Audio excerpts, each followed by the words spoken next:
name's Natalie Donnell. I'm a PhD student in the history department at Georgetown, and today I am interviewing Professor Ananya Chakravarti. She is the assistant professor of South Asian and Indian Ocean History at Georgetown. She's been here since 2015. She completed her PhD at the University of Chicago in 2012, where she also completed her MA. And her first book was published in May of this year, and the title of that book was The Empire of Apostles: Religion, Accommodation, and the Imagination of Empire in Early Modern Brazil and India. She is the author of many articles and book chapters, and her work generally centers in South Asian and Latin American history, primarily in Brazil and India, and on topics covering religion, including missionary work in the Jesuits, and empire, and slavery, but also she works in the history of emotions and society and culture. So thank you for being here today. Thank you, Natalie. So I think we'll start with talking a little bit about your research field. Your expertise is a unique and very interesting cross-section of different geographical areas. So could you please discuss a little about how you were drawn to the research fields you study, the types of questions you like to ask, and the historiographies with which you engage, basically orienting yourself in the field? So it's a combination of serendipity and then training. So I was, my undergraduate degree was actually in economics, and I had a minor in Latin American studies. So when I was switching to history, Latin American history seemed the only logical home. So I actually started as a Latin Americanist, and then while I was in Brazil, certain kinds of resonances got me to actually think about connecting South Asia, where I'm from, with Brazil. I was very lucky at where I trained at the University of Chicago that I was actually really able to really train in the two fields. So I don't think of myself as someone who does global history. I really think of myself as a South Asianist and a Latin Americanist. And I think that's what makes my work look the way it does. So it's very different, I think, from the way that someone who does global history would approach the two fields. So in terms of the historiographies that I engage in, I engage with South Asian and Latin American historiography. I mean, which of course, because I work in the early modern and colonial periods, that actually means that I also have to engage quite extensively with European history. In terms of subfields, I mean, you mentioned history of emotions, but I think precisely because of the work that I do, especially in Brazil, I've engaged quite a lot with historical anthropology as well. Great, thank you. So talking about these different areas where you study, you obviously engage with regions with vast differences in language, and there's a lot of variety of language in the areas you study.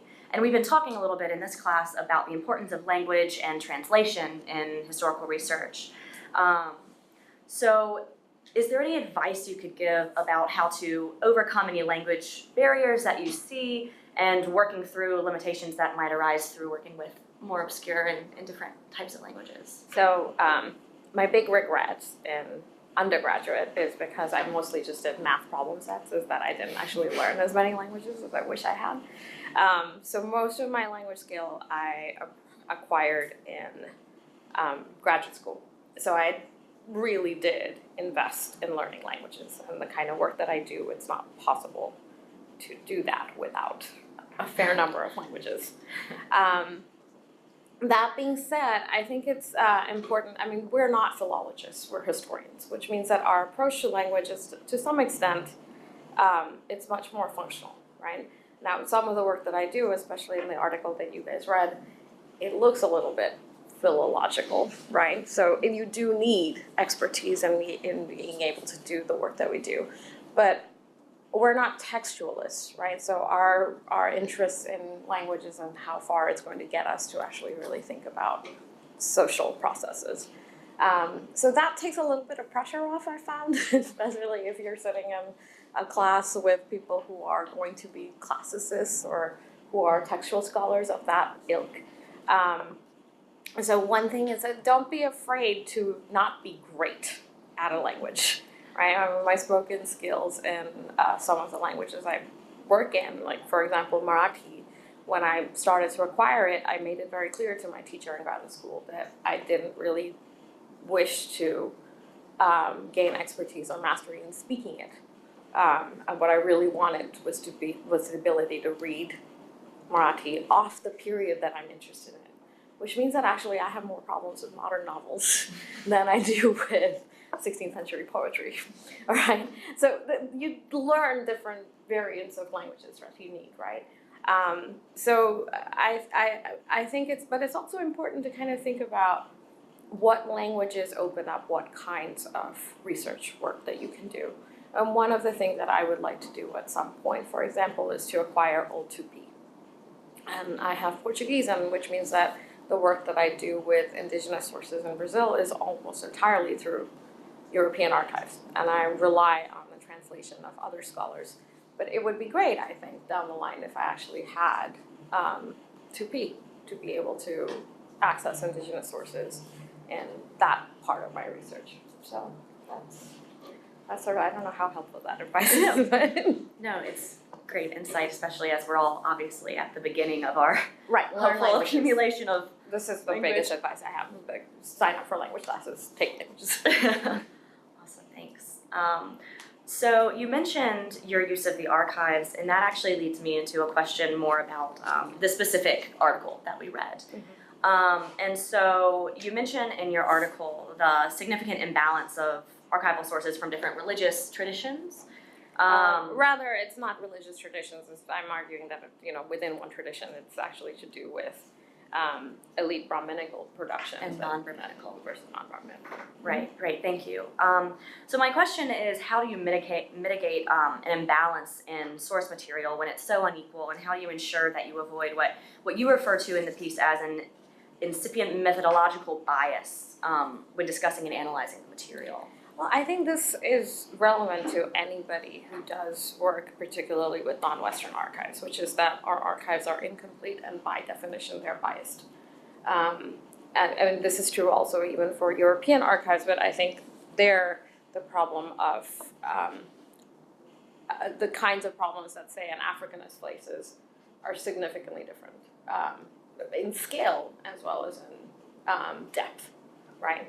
Which means that actually this is the work that, this is when we talk about theory, really, as a historian, what I think about what theory does is that it actually helps us address that methodological problem. So a lot of the theory that we read, whether it's from anthropology or whether it's from literary criticism, those fields engage with theory differently. I think for us, the first and foremost use of theory is how do we solve the issue of incomplete and biased archives. And so that's where at least my engagement with quote unquote theory comes from. And that is actually helpful. That is actually a way in which you can think through methodically what do you need to do in the case of absent voices, or how can you actually reorient it or research questions or approach your sources in a different way in order to be able to mine those voices. Well, continuing on with this article, because I think we all found it really interesting, and I think for probably almost all of us, it was a new type of piece, whether it was geographically or in the period that it was discussing. But from your CV, it looks like the topic was born out of or maybe originated in a conference paper that you gave at UT Austin this year. And if this is the case, can you speak about how you as a historian translate a conference presentation into a journal article for publication, because it can be quite different. Okay, so I'm very lazy. I tend to be able to write one article a year, which means that I don't waste a single opportunity. So when I present something at a conference, that always turns into a paper or a book chapter or something. So I never write something just for a conference presentation. This piece is actually, in many ways, I've been thinking about this text for a very, very long time, but I've only really started to delve into it recently for my new book project. And the conference that I was very kindly invited to attend the topic was actually thinking about European sources for religion, really. And so that was a kind of framing in the conference paper that I had to give. I had to think about the fact that this was a European-produced text. But that's not really where my own interest lies. So in the translation from the conference paper, which, of course, had to speak to the larger theme of the conference, because it was a very small workshop, and so we were all invited to come to this workshop.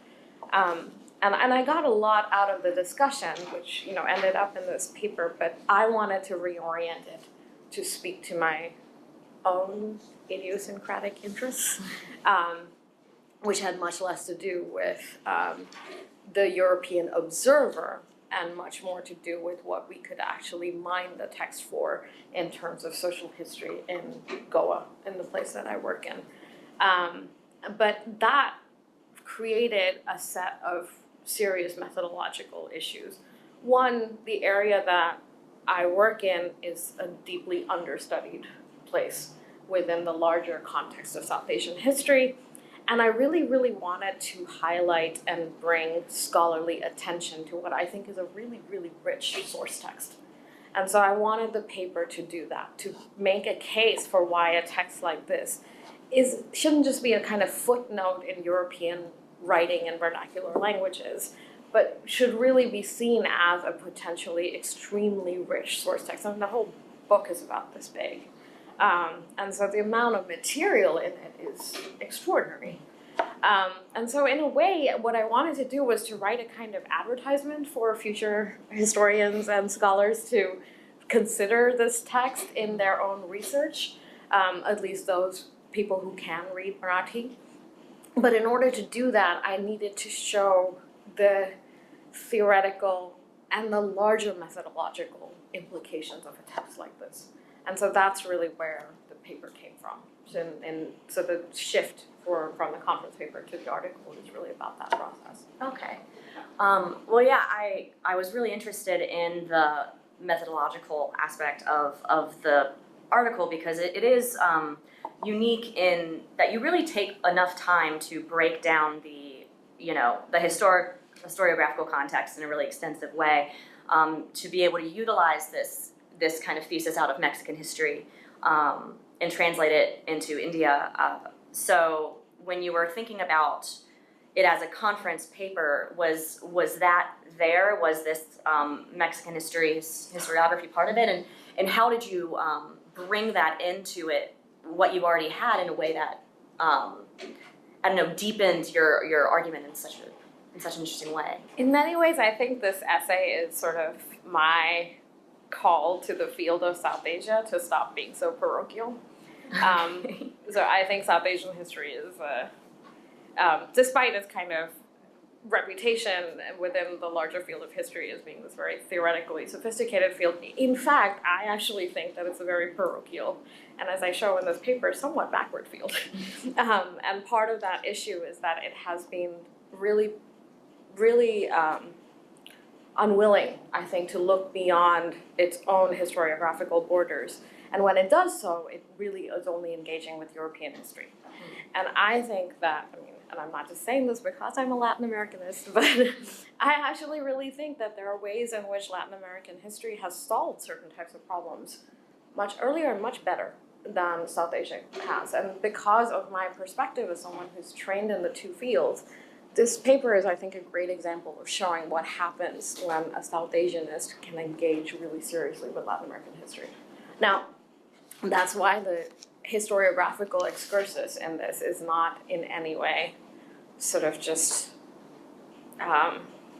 shall we say, window dressing, right? That is very much the the larger intellectual point that this paper wants to make, is that we'd be better off in some ways borrowing advances in Latin American anthropology to study Hinduism than we would necessarily just thinking about, with the paradigms that we've been sitting with for now 70 years. So that's kind of what the paper was trying to do there. Awesome. So this article is, you're working towards publication for this, Yes. for this piece.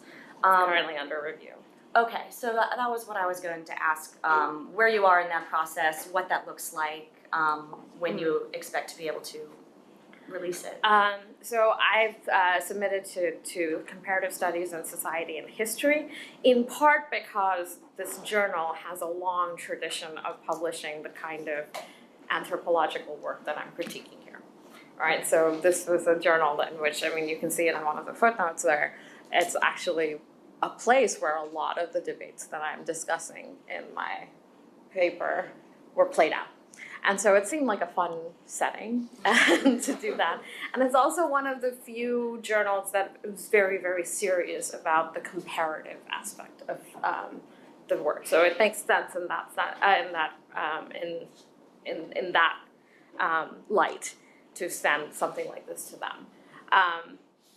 They're also much more anthropologically inflected than a lot of other historical journals. So in terms of advice for how you pick a journal to send a piece, especially an odd piece like this, right? Thinking very seriously about the kind of journal it is, and the history of the journal, what kinds of debates it's published can be very helpful. So I sent this in, and they were really, really quick about sending it out to peer review. They sent it out within 2 weeks. So basically the first step is that the editors have to essentially like the piece enough to decide that they want to send it out to experts for peer review. So it's very heartening that that process happened very quickly. I have found that it pays to actually be ambitious, to actually send articles to top-tier journals. The only downside is that it takes a long time for it to come out to print. So the piece that I have coming out in Past and Present in May, I submitted it. Jordan remembers this was the essay that I did 2 years ago. Almost 2 years. It'll be 2 years when it comes out in May. Fast by the standards. Right. So that's actually pretty fast by the standards of something like Past and Present.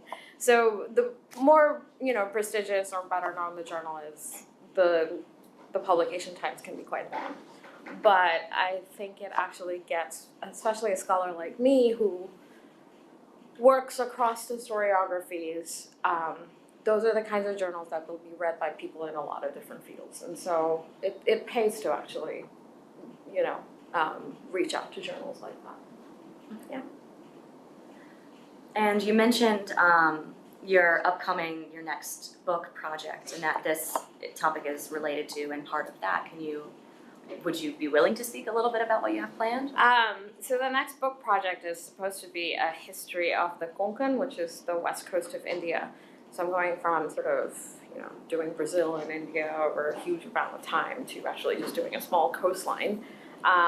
But I'm arguing that we should look at Goa as the linchpin of this coast, not as part of Indo-Portuguese history, but to really look at it as part of the history of this larger coast.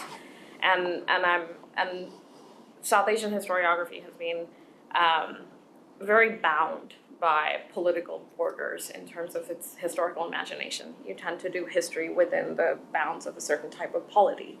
And this coast is interesting to me because it's always been fragmented across many different political formations. But it has a kind of deeper coherence as a historical unit. And so this book is going to basically try to think through that. And one of the things that I'm looking at is sort of cultural processes that show up along the coastline. And one of them is precisely these kind of ghost cults that this text discusses, which shows up, and as you can see in 17th century Goa, there's evidence of this. And then if you go to Kerala or Karnataka now, you could still see these booth cults in place. So that's partly where this article is going to feed into that aspect of the book. Awesome. Well, it was really, really interesting read. I appreciate your willingness to share it with us. Look forward to seeing what you have coming out next. Thank you very much. Thank you for Natalie. coming. Thanks a lot.